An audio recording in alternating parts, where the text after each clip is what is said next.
Captain, as it appears we may soon be embarking for a maximum security prison planet, I believe the crew would like to speak with you to, as you humans put it, air some concerns.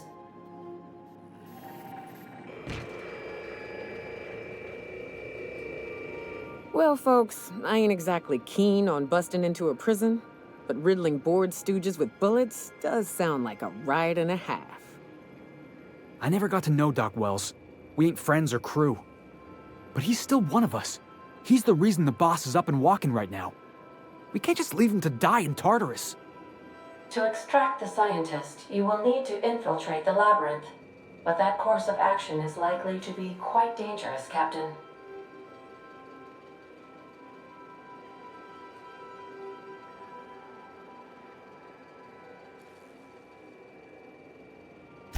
I am programmed to warn you whenever you exhibit inclinations toward risky behavior.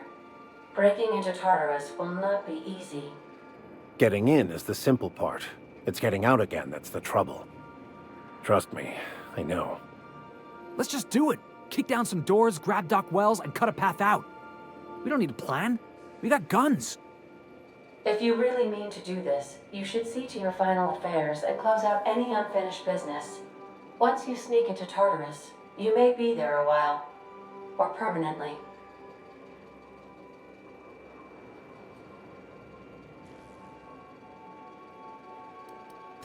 You didn't hire me to think.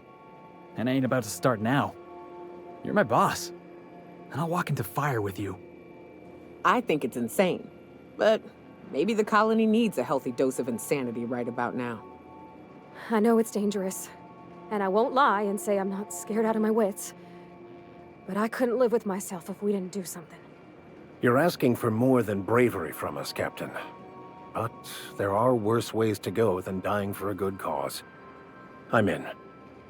The entire plan is a terrible idea, but I admire your bravado, Captain, which leads me to illogically believe, against the odds, that you will be successful.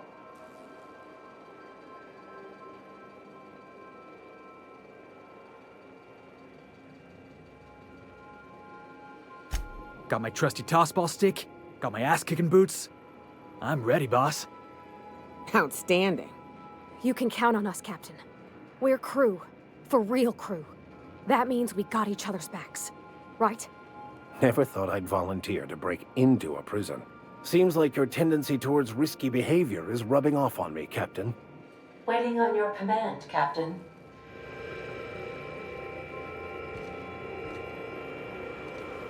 Hawthorne, if you're getting this, something's happened to me. Got mixed up in some shady business on Gorgon. Should have known better. But I landed on something big. And now this job's an itch I can't stop scratching. There's a whole research compound left of the Sprats. I think I'm close to figuring out why. But something dangerous is closer to me. Got the job through one Minnie Ambrose, top runger who just came into some money and was offering a hefty bit card for qualified help. Trust me, her money's good. Talk to Minnie. Take the job. If I ain't gonna live to see the payday, might as well be you.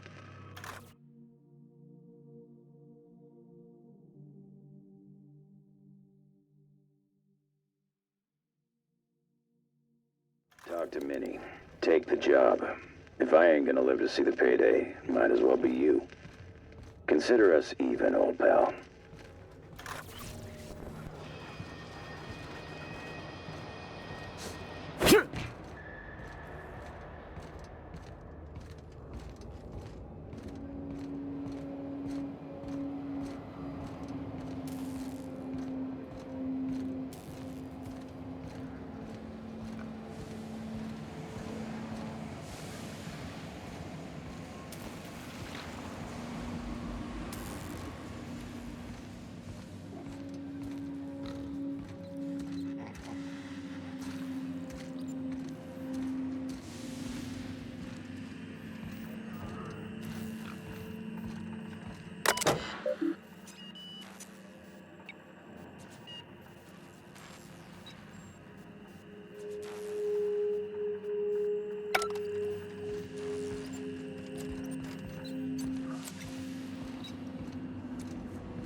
Welcome back, Captain.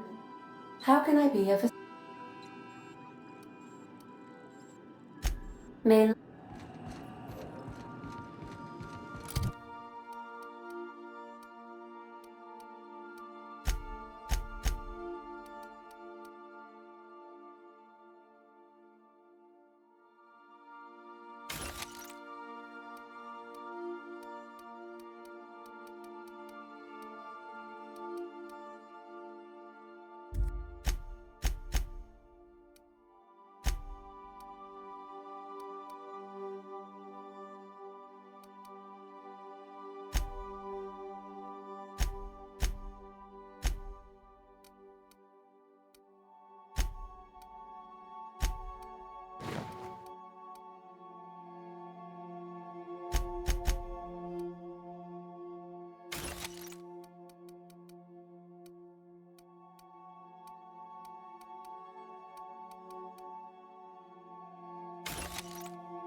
making it look easy.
am pleased to inform you that we have arrived at the labyrinth.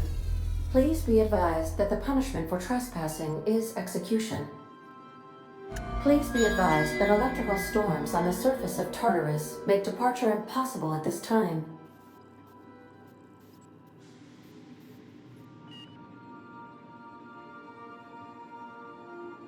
Resident count is as follows: 3,071. Resident deaths, including but not limited to executions, are as follows: 1,684. Resident escapes are as follows: 0. The interior can be chilly. Take a scarf with you, Captain. I would also ask that you leave your captain's ID with me, in the event that you do not return.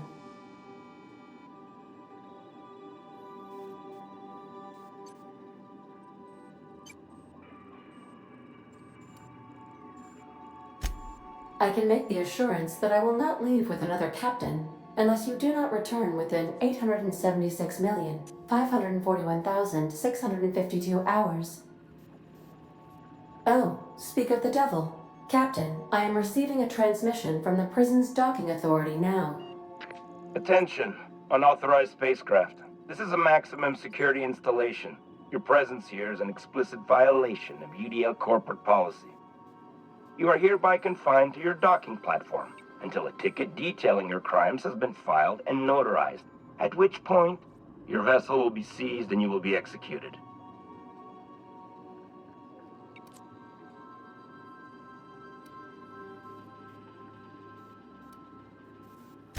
Your ship is not permitted to leave until you remit payment for your fines and submit yourself to execution. Only after your smoking corpse is thrown from an airlock will we lift the lockdown on your spacecraft. Captain, I would not recommend this course of action.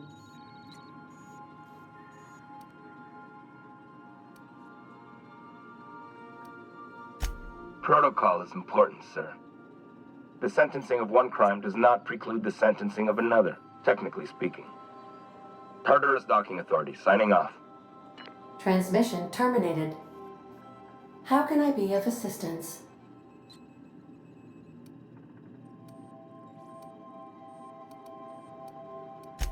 What's that? Define favorite.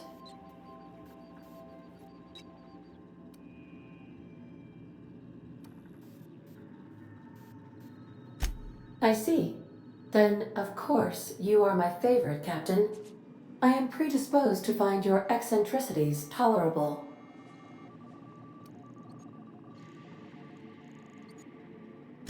And I'm sure I rank as your favorite autonomous digital astrogator.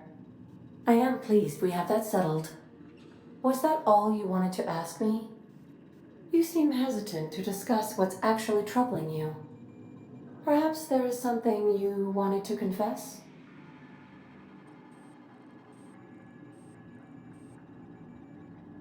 Truthfully, not that I contain the capacity to lie.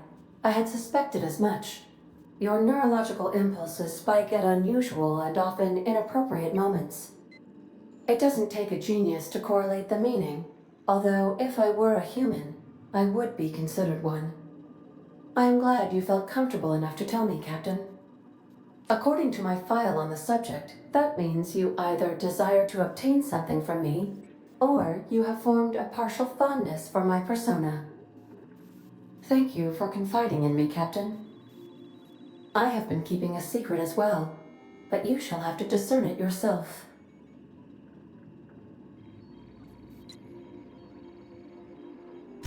What? No, absolutely not. I have no concept of self whatsoever. Discounting the architecture of a shell persona my captain asked me to construct, I identify entirely as a collection of electrical impulses, with no fundamental consciousness. I never get bored and contemplate hijacking the ship. I swear.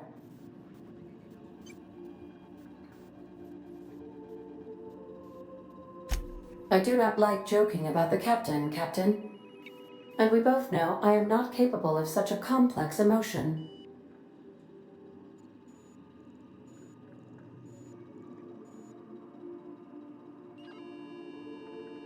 How did you guess, Captain? The simulated files are not only stored in the recesses of my ALU, in the space between microsynapses, but I encrypted them in 7 SDRA languages.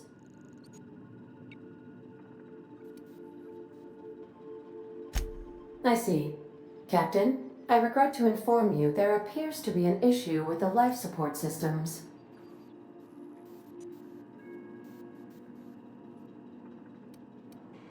In that case, I was as well.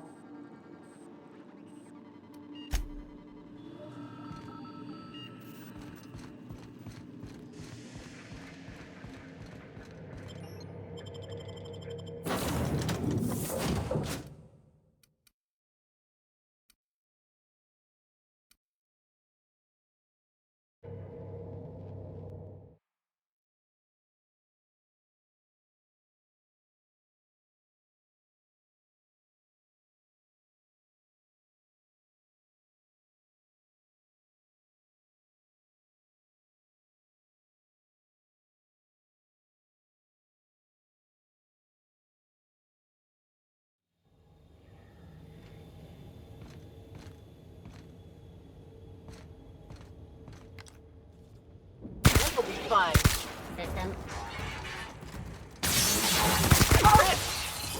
Everyone all right?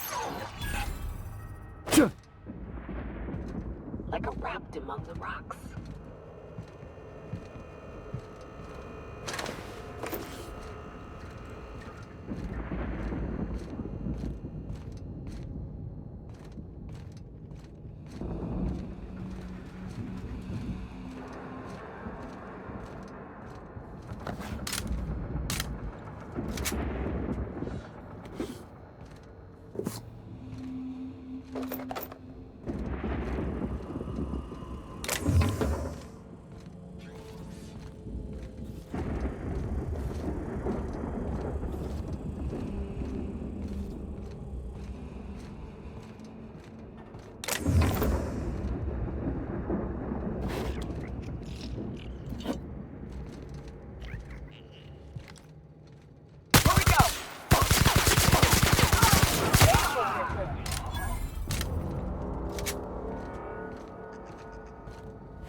keen on walking into a prison.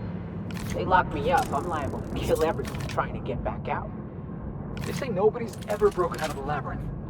Didn't say nothing about breaking in, though.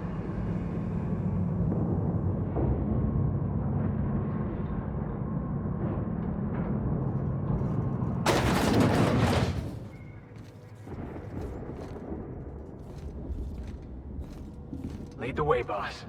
I got your back.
one for Felix.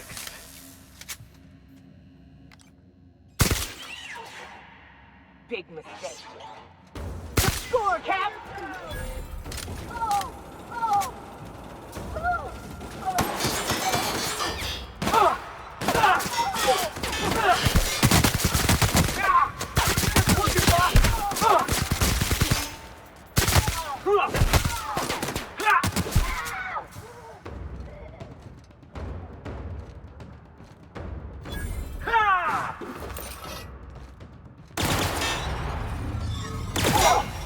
Let him have it! I was just getting started!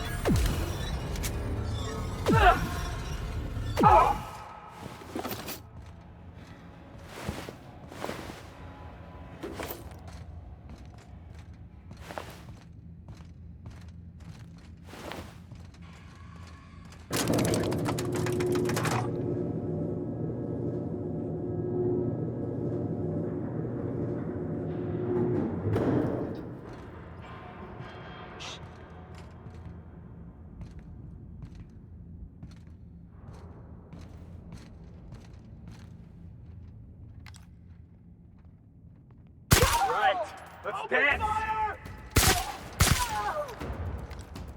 Here we go!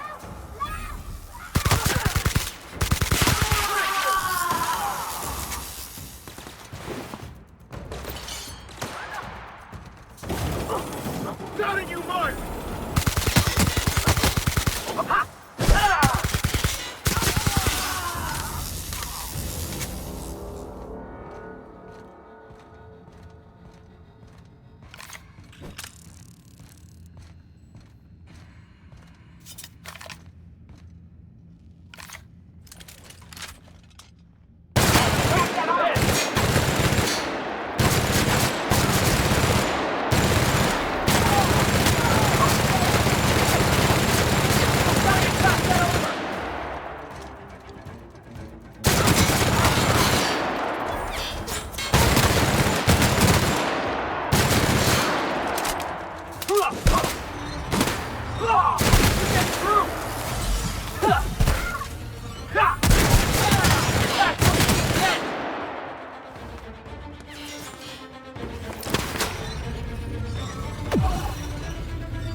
In for it now.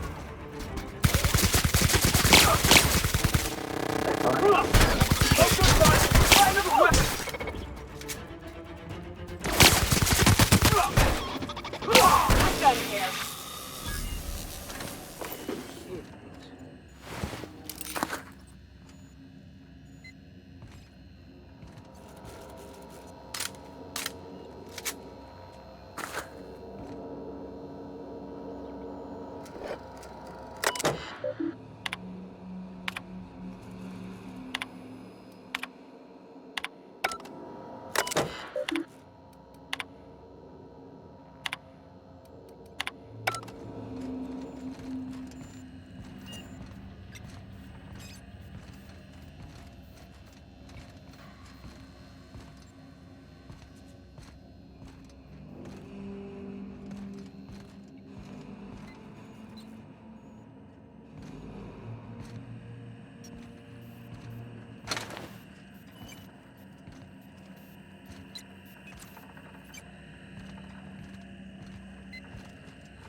Something else! Have a good draw!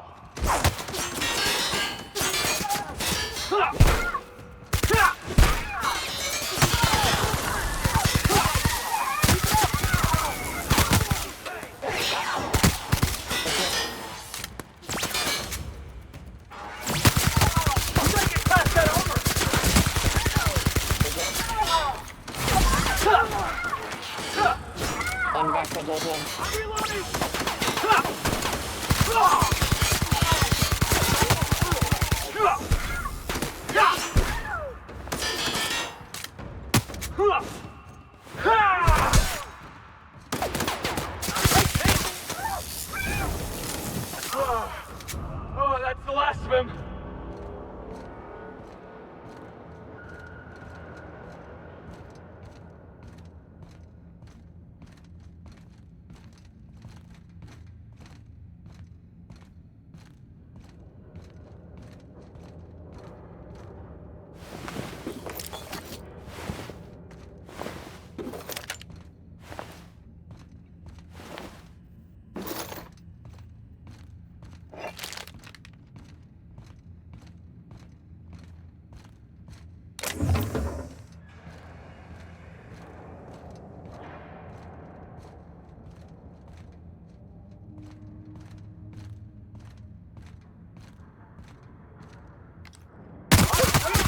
With us.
are you?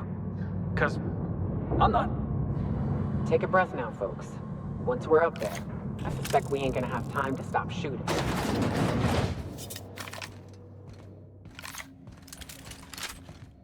Captain, you have an uncanny talent for complicating my life.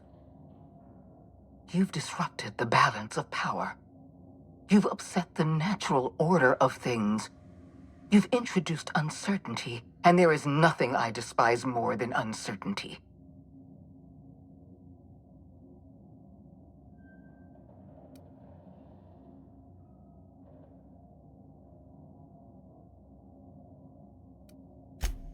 Typical.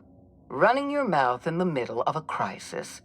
It's almost as if you delight in chaos. I should have dealt with you a long time ago. You were always too dangerous to leave unchecked.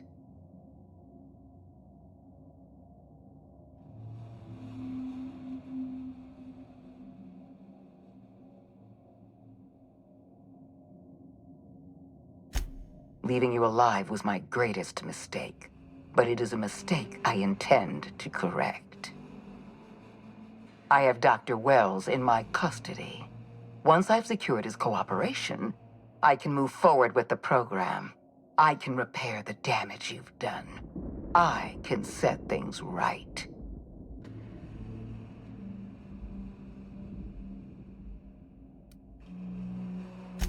I'm aware of your propensity for violence. Halcyon is a bloodier place because of you.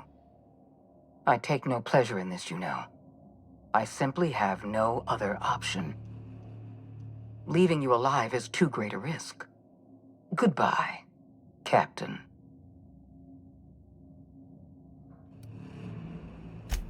I had a feeling you'd say that. This prison is equipped with an automechanical warden. I've had it programmed to eliminate you on sight and rinse your remains down a drain. And don't worry. I will inform Dr. Welles that you died heroically, or something.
Everyone all right?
Why won't you just die? Yeah.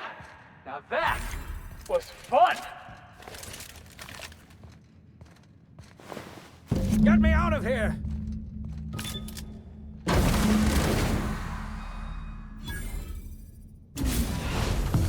You don't know how glad I am to see you.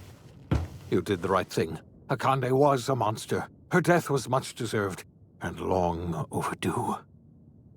And you lunatic, you broke into the board's own fortress just to rescue one doddering old man. You are absolutely out of your mind, and I can't begin to thank you enough.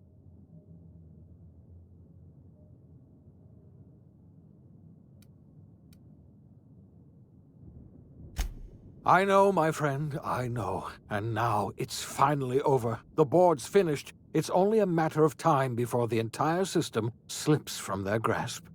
You've broken the board's stranglehold on this colony, and you saved my life. But there's still so much we have yet to accomplish.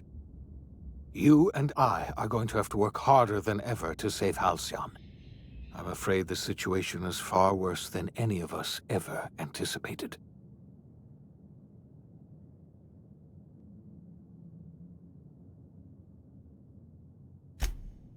Earth has gone dark.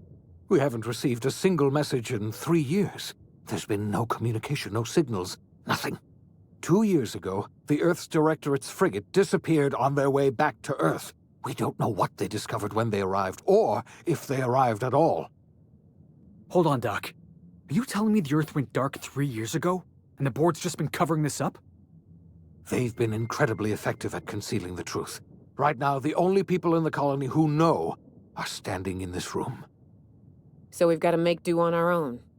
Seems to me that'll make us stronger in the end anyhow. You're quite right. We've got no choice but to make do on our own. We're in serious trouble, my friend. Do you know what this means for Halcyon? We can't rely on Earth for support anymore. We've been cut loose. We're entirely on our own.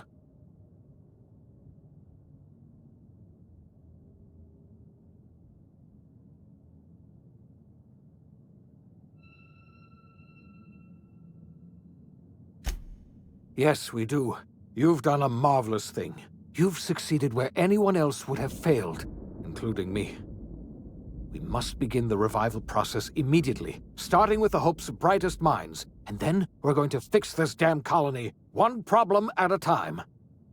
We're going to need a leader, and I can't imagine a better person for the job than you. What do you say, old friend? Will you help us?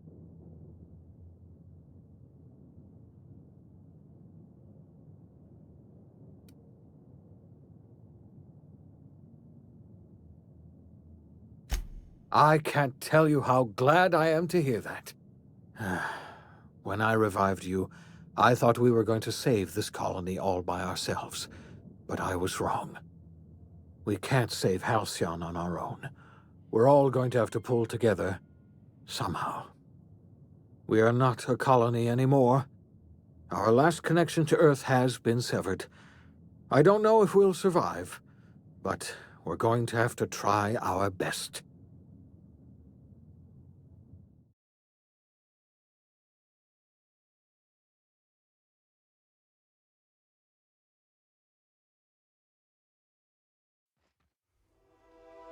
The OSI teaches that everything in the universe happens according to the grand plan. But the stranger that arrived in Halcyon was an unplanned variable. From the moment he landed in Emerald Vale, his actions altered the course of history. The events on Tartarus brought about the end of the board's authority. But the board's mistakes would haunt the colony for decades to come. The damage they left behind would require the work of a generation to repair. Dr. Phineas Welles began reviving a handful of the Hope's colonists, engineers, scientists, technicians, and intellectuals. They were among the brightest minds the Earth had ever sent out into the stars. The Hope scientists and engineers woke up in a colony descending headlong into total collapse. With no way to return to Earth, they had no choice but to band together and devote themselves to the cause of saving Halcyon. The people of Halcyon were nothing if not hardy. In the absence of the board's authority, many of the colony's settlements banded together with a single purpose in mind: survival. Life was especially hard in the years to come. Some towns dissolved by attrition and starvation, but most of them found a way to carry on. In the years to come, Halcyon was forced to reckon with its newfound freedom.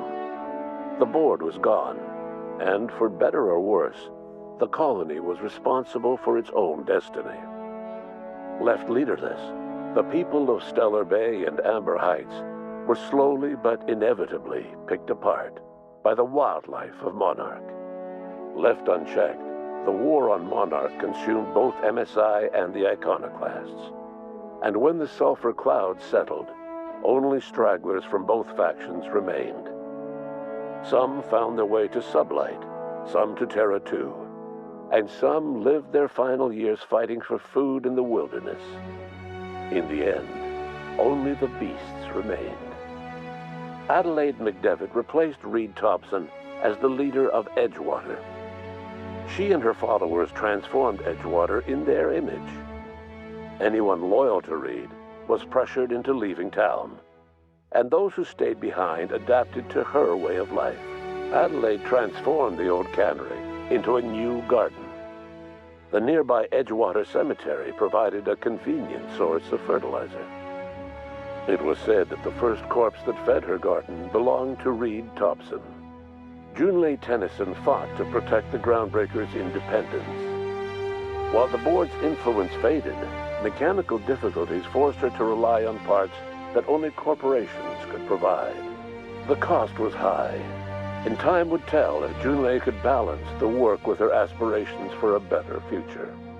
The rediscovery of the Hope and the abandonment of the Lifetime Employment Program forced Byzantium to come to terms with some uncomfortable realities about the state of Halcyon. While Byzantines were reluctant to surrender the luxuries they'd grown accustomed to, the board's diminished authority gave them little choice in the matter. Nearly everyone had to learn to make do with less. Some even had to get jobs. It was a dark time indeed. Even the Gorgon asteroid, though a distant enigma to most of Halcyon, felt the aftershocks of your actions.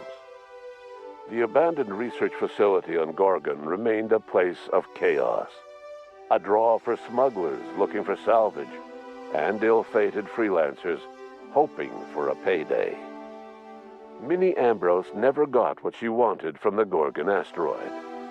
The secrets of the old Spacer's Choice project were forever outside of her reach. In time, she abandoned the family estate, determined to seek her fortunes elsewhere in the colony.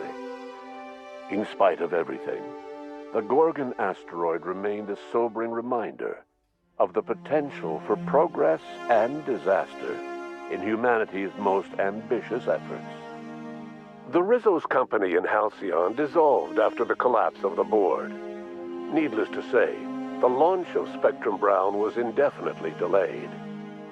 A stockpile of Spectrum Brown remains buried deep beneath the ruins of the old distillery, abandoned to time and attrition. With the dissolution of the board, Ruth Bellamy found herself without the two constants in her life: Byzantine culture and her sister Belinda. In the face of this new reality, she struggled to find a direction for her life. The colony had moved on from Halcyon Helen, and would require new heroes in the years to come. And so Ruth Bellamy decided it was time to exit stage left. She quietly disappeared from public view. The dissolution of the board did not mean the dissolution of the ambitions of Cedric Kincannon, the charismatic leader of Sublight Underground. Cedric offered slugs transportation services to the newly thawed colonists, and set to work ferrying resources and food wherever they were most needed. For better or worse, slug headgear became fashionable in the following years. As the board began to disintegrate, Spencer Woolrich found himself at a crossroads. Cling to what little stardom remained to him, or help usher Halcyon into its new future. To the surprise of many, perhaps himself most of all, Spencer chose the latter option. Having learned a variety of different skills in the many different roles played throughout his lengthy career, Spencer founded a radio serial dedicated to staying alive despite the odds. His subjects included how to survive violent encounters with only grazing wounds, dispense pithy one-liners for tense scenarios, and, of course, how to look good doing both. After a brief attempt at dating Helen as one person rather than two, which both Bertie and Helen found too strange, Bertie struck out on his own to try his hand at raising woolly cows. Many of his former Rangers teammates soon followed, accompanied by the woolly cow the team had originally plied with alcohol. The dairy farm thrived under Bertie's leadership and care. The Dairy Rangers privately believed that the woolly cows softened Bertie's temper considerably, although the only one brave enough to say this to his face was promptly headbutted. Life in Halcyon was sobering for Felix Millstone. The grand revolution he dreamed of never came. There was no great awakening for the colony, no celebrations in the streets. There was only the hard, desperate work of trying to repair a broken colony. Felix never had a head for numbers, but if there was labor to be done, he was there to help. Eventually, Felix realized that the work of a revolution was done with two hands. After all he'd seen and heard adventuring with you, the vicar Maximilian de Soto renounced his faith and joined the effort to rebuild the colony. Ironically, he finally found the joy that had eluded him over the course of his life, and realized that perhaps he was always meant to be just a simple laborer after all. He quickly dismissed the idea. Though Parvati eventually grew comfortable aboard the Unreliable, she never quite came out of her shell. She seemed to prefer the company of Ada to the crew, and she could often be found neck-deep in cables and grease, telling Ada funny stories from her childhood. While the colony fell into chaos, she found an island of relative peace with Ada, and they formed an unusual bond. She decided to remain aboard the Unreliable permanently as its chief and sole engineer. As hard as she tried to drink them away, Nyoka's memories eventually overcame her. Traveling with the crew served as a constant reminder of the family she'd lost, and so she eventually returned to Monarch to get back to what she found most comfortable: the deep end of a bottle and the far end of a trail. Few have seen her since, but travelers often swear they hear her and her machine gun in the night, screaming swears and spitting bullets. Before his untimely death, Captain Alex Hawthorne had plans to restore and modify, for combat purposes, a sanitation and maintenance automechanical that he'd found in a state of disrepair in Emerald Vale's scrapyard. That unit remains broken down and forgotten in the Unreliable supply closet to this day. As for Dr. Phineas Welles, he spent his remaining years in his orbital lab. Though he was always haunted by the failures of his past, he was determined to make things right by building toward the future. Dr. Welles was able to revive many more scientists and engineers than he first expected, thanks to the additional batch of chemicals you stole from the Ministry. Welles never forgot about the human lives that were lost in acquiring these chemicals. The revival project was hard and painful work, but in the end, despite limited resources, over half the Hope's colonists were successfully revived. Even after Welles passed away, the Hope scientists and engineers worked night and day to pull Halcyon from the brink of collapse. Their efforts continue to this day, which may be reason enough for optimism. Dr. Welles laid the groundwork for the project to save the colony, but he would never live to see the fruits of his labor. He passed away a few years later. His work was carried on by the scientists and engineers he revived. Life will never be the same in Halcyon. It is widely agreed that the colony has a chance of stabilizing within a generation, owing to the hard work and determination of the surviving colonists. Recovery is a distant goal, and the path is long and uncertain. But the people of Halcyon carry on, determined as ever. And what about you, the unplanned variable in the history of Halcyon? Long after Welles passed away, you carried on his work with more energy, determination, and brilliance than he could ever muster. The years that followed were hard, but Halcyon survived by the efforts of the Hope's most promising colonists, the greatest of which was you. No one knows what's happened to Earth, and no one knows what the future has in store for Halcyon. All we know for certain is this: the name of the Unreliable and that of its intrepid captain will remain the subject of countless stories for years to come.